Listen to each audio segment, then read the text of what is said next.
Assalamualaikum warahmatullahi wabarakatuh. Saya Alamin Firstio dengan NPM 21082602667.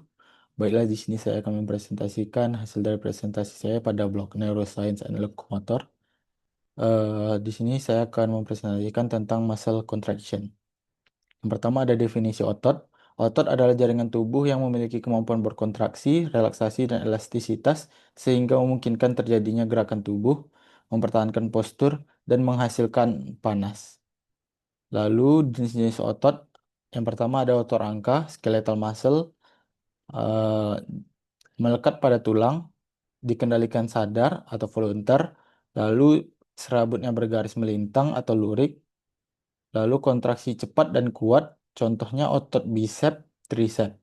Lalu ada otot polos atau smooth muscle, biasanya terdapat pada organ visceral, bergerak secara tidak disadari atau involunteer, lalu tidak berlurik, kontraksi yang lambat dan tahan lama, contohnya usus, uterus, pembuluh darah.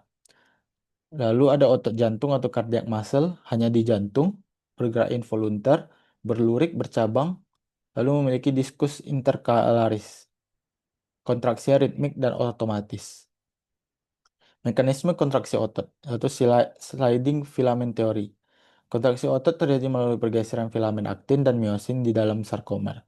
Tahapan mekanisme kontraksi yang pertama ada impuls saraf mencapai neuromuscular junction, lalu asetylkolin dilepas dan menyebabkan depolarisasi sarkolema, lalu potensial aksi menyebar ke T-tubulus,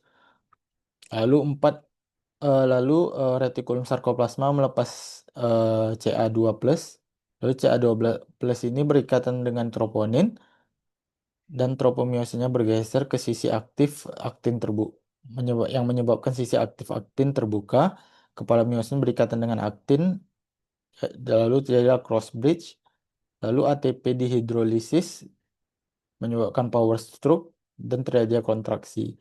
Lalu C2 plusnya dipompa kembali sehingga relaksasi. Lalu ada tipe-tipe kontraksi otot.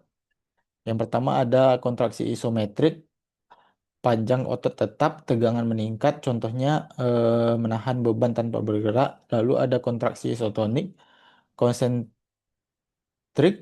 otot yang memendek, contohnya mengangkat beban. Lalu yang kedua ada eksentrik, otot memanjang saat kontraksi, contohnya menurunkan beban.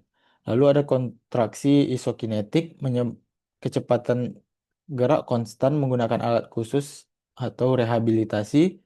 Lalu ada faktor-faktor yang mempengaruhi kontraksi otot.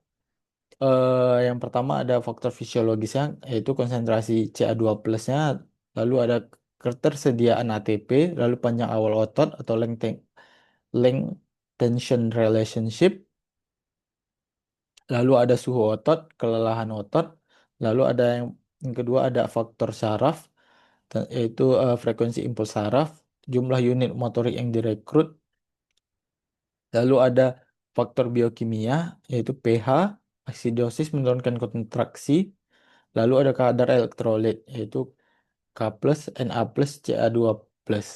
Lalu ada faktor hormonal, adrenalin atau hormon tiroid.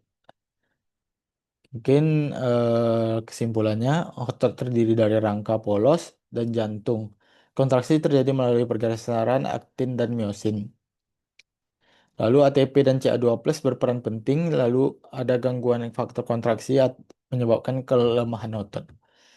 Ini referensi yang saya gunakan bisa dilihat di kiri bawah. Terima kasih. Sekian dari saya.